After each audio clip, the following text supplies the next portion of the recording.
আমার আজকের রেসিপি কাঁচা দুধের ঘি। মেশিন ছাড়াই কিভাবে কাঁচা দুধ থেকে ক্রিম তোলা হয় আর সেই ক্রিম থেকে কিভাবে ঘি তৈরি হয় আজ সেটাই দেখাবো। আর এইভাবে যে ঘিটা তৈরি হয় স্বাদে আর সুগন্ধে ভরপুর।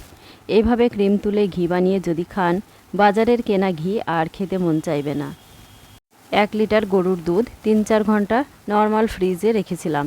তারপর দেখুন দুধের উপরে ক্রিমটা ভেসে উঠেছে। তবে দুধটা অবশ্যই খাঁটি নিতে হবে। চা চামচ দিয়ে আস্তে আস্তে ক্রিমটা তুলে নিতে হবে। সব থেকে ভালো হয় কাঁচা দুধটা সারা রাত ফ্রিজে রাখলে। ক্রিমটা খুব সুন্দরভাবে জমতে পারে, একদম সরের মতো হয়। ক্রিমটা যতটা সম্ভব এভাবে তুলে নিতে হবে। দেখুন 1 লিটার দুধ থেকে কতটা ক্রিম উঠেছে। এই ক্রিমটা এখন ফ্রিজে রেখে দিতে হবে। 4-5 দিন এইভাবে কাঁচা দুধ থেকে ক্রিম তুলতে হবে। আর এই ক্রিমটা নর্মাল ফ্রিজে রেখে দিলে জমে শক্ত হয়ে যায়। দেখুন কতটা শক্ত হয়ে গেছে। দেখে মনে হচ্ছে দুধের সর। এখন এই ক্রিমটা থেকে ঘি বানাবো। তার জন্য একটা প্যান বসিয়ে দিয়েছি।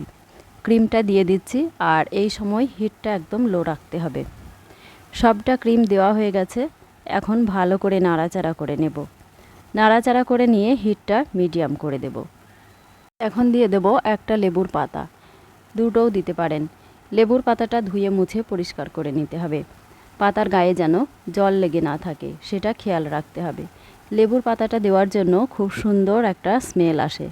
কাঁচা দুধ থেকে ক্রিমটা তুলে নেওয়ার পরে দুধটা জাল দিয়ে যেভাবে খুশি খেয়ে নিতে পারেন। দুধ, দই, ছানা যেমন ভালো লাগে। আর বেশি দুধের ক্রিম তুলে দিনের দিন ঘি বানাতে পারেন। তবে অল্প হলে ফ্রিজে রেখে 4-5 দিন পরে ঘি বানানোই ভালো। একদিনে অনেকটা ঘি হবে। এই ঘিটা যাতে দেখতে ভালো লাগে তার জন্য সামান্য একটু হলুদ গুঁড়ো দিয়ে দিতে হবে। তবে হলুদ গুঁড়োটা কোনোভাবেই বেশি দেওয়া যাবে না, 1 চিমটি বা তারও কম। আর এই হলুদ আর লেবুর পাতা দিয়ে ঘি বানালে ঘিটা বহুদিন ভালো থাকে। স্বাদ এবং সুগন্ধ দুটোই অটুট থাকে। আর লেবুর পাতাটা ভাজা ভাজা হয়ে এলে বুঝতে হবে ঘি জাল দেওয়া হয়ে গেছে। চাইলে দুধটা জাল দিয়ে ঠান্ডা করে নিয়ে দুধের সর তুলে রেখে ঘি বানাতে পারেন। তবে সর থেকে তৈরি ঘি আর এই ক্রিম থেকে তৈরি ঘি কখনোই এক হবে না। ক্রিম থেকে তৈরি করা ঘি খেতে দুর্দান্ত লাগে আর বহুদিন ভালো থাকে। কালারও চেঞ্জ হয় না। দেখুন চারিদিকে ঘি দেখা যাচ্ছে। লো টু মিডিয়াম হিটে জাল দিয়ে কিন্তু ঘিটা বানিয়ে নিতে হবে। হাই হিট করলে কিন্তু ঘিটা জ্বলে যাবে, স্বাদ হবে না। আর ঘিও বেশি হবে না, পুড়ে যাবে। তাই লো হিটে নাড়াচাড়া করে ঘিটা বানিয়ে নিতে হবে। দেখুন লেবুর পাতাটা ভাজা ভাজা হয়ে গেছে আর এইগুলো ব্রাউন কালার হয়ে এসছে। তার মানে বুঝতে হবে ঘি বানানো হয়ে গেছে। এখন ইন্ডাকশানটা অফ করে দিয়ে ঘিটা ছেঁকে নিতে হবে। চেষ্টা করবেন সুতির কাপড় দিয়ে ছেঁকে নেওয়ার। দেখুন ঘিটা কত সুন্দর লাগছে। আমি একটা ছাকনার উপর সুতির কাপড় দিয়ে ছেঁকে নিলাম। হাত দিয়ে চেপে চেপে ঘিটা বার করে নিতে হবে। এভাবে ঘি বানিয়ে সারা বছর সংরক্ষণ করে রাখতে পারেন। অবশ্য এত টেস্টি হয়েছে রোজ রোজ ঘি ভাত খেতে মন চাইবে।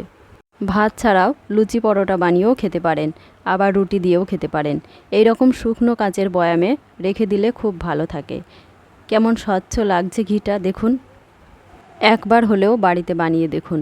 আর কেমন খেতে হয়েছে কমেন্ট করে জানাবেন প্লিজ। রেসিপিটা ভালো লাগলে চ্যানেলটা সাবস্ক্রাইব করে পাশে থাকার অনুরোধ রইল। সবাইকে অসংখ্য ধন্যবাদ।